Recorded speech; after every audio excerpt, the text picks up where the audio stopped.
Bonjour à toutes et tous. Suite à la vidéo de Stéphane Legouvello qui vous montre comment bien visualiser vos contrôleurs MIDI sur Nuendo ou Cubase, je voulais vous présenter comment les utiliser via l'automation de pistes grâce aux Quick Controls.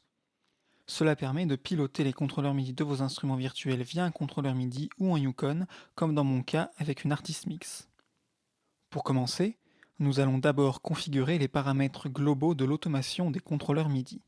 Dans le menu MIDI, on sélectionne CC Automation Setup ou en français configuration de l'automatisation DCC.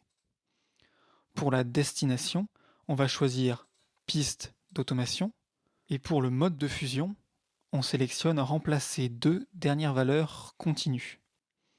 Cela implique que toutes les données d'automation seront désormais enregistrées sur la piste d'automation et non dans le conteneur MIDI. Ensuite, on se rend dans l'inspecteur de la piste. Si l'onglet Quick Controls n'est pas visible, on peut le faire apparaître en cliquant sur la petite roue crantée en bas à droite. On supprime tous les Quick Controls qui ont été assignés par défaut. Ici, ils correspondent aux premiers paramètres d'automation de contact. Pour notre exemple, j'ai chargé un patch de violon 1 legato de Berlin Strings. Je souhaite donc contrôler la dynamique avec la modulation, ou le contrôle 1, le volume avec l'expression, ou le contrôle 11, le vibrato avec le contrôle 3, et la sourdine avec le contrôle 16. Attention, vous ne pouvez pas assigner de contrôleur MIDI si la piste n'est pas routée vers un canal MIDI donné, de 1 à 16. Ici, on voit que je suis bien assigné au canal 1. Si comme moi, vous utilisez des expression maps qui induisent des changements de canaux MIDI, ce n'est pas un problème, puisqu'elle est prioritaire sur le canal MIDI assigné par défaut. Dans ma template, toutes les pistes MIDI qui utilisent une expression map sont assignées au canal MIDI 1 et je n'utilise aucune piste sur le canal NI. Je retourne dans l'onglet Quick Controls et je vais ajouter au premier slot le contrôle 1. Soit en passant par les différents menus, comme ici, All CC, contrôle 1, soit pour les suivants, en cherchant directement en haut, donc le contrôle 11, l'expression, pardon, le 110, le contrôle 11, l'expression, le contrôle 3 pour le vibrato, et le contrôle 16 pour la sourdine. Pour que ce soit plus clair, je peux les renommer. Pour Berlin Strings, la dynamique correspond au paramètre X-Fade.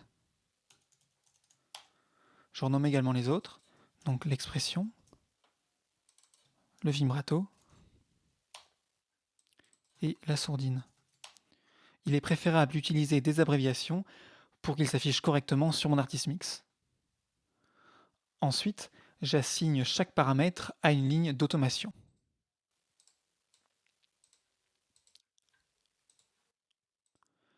Comme précédemment, c'est beaucoup plus rapide de les chercher que de parcourir les différents menus.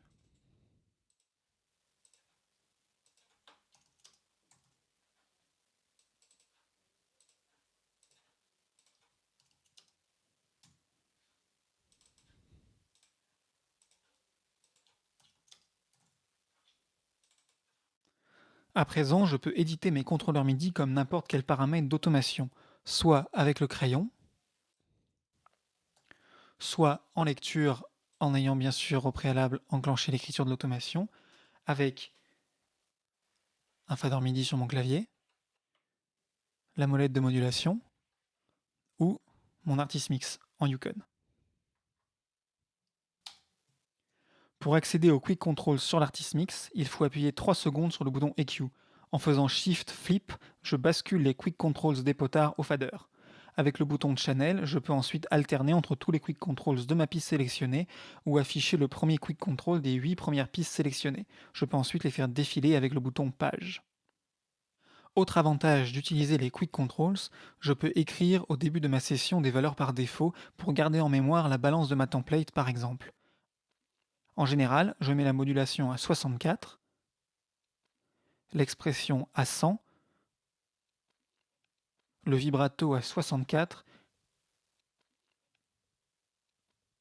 et la sourdine à 0. Une telle configuration peut être assez longue à mettre en place au départ, mais c'est ensuite très efficace. C'est une habitude à prendre de ne plus éditer les contrôleurs MIDI dans l'éditeur qui est en général déjà bien chargé par les expression maps. D'ailleurs, rien ne nous empêche d'afficher nos contrôleurs dans l'éditeur, mais je vous déconseille d'ajouter une couche supplémentaire de données. Avec le paramètre l'automation suit les événements activé, on peut facilement déplacer ou copier-coller les conteneurs MIDI avec leur automation. Enfin, comme toujours dans Cubase et Nuendo, il est possible de créer des presets pour gagner du temps. Par exemple, je peux créer un preset Berlin Strings avec ces paramètres et configurer très rapidement tout mon orchestre à cordes. Voilà, j'espère que j'ai été clair et que cette vidéo vous aura été utile. N'hésitez pas à poser vos questions dans les commentaires.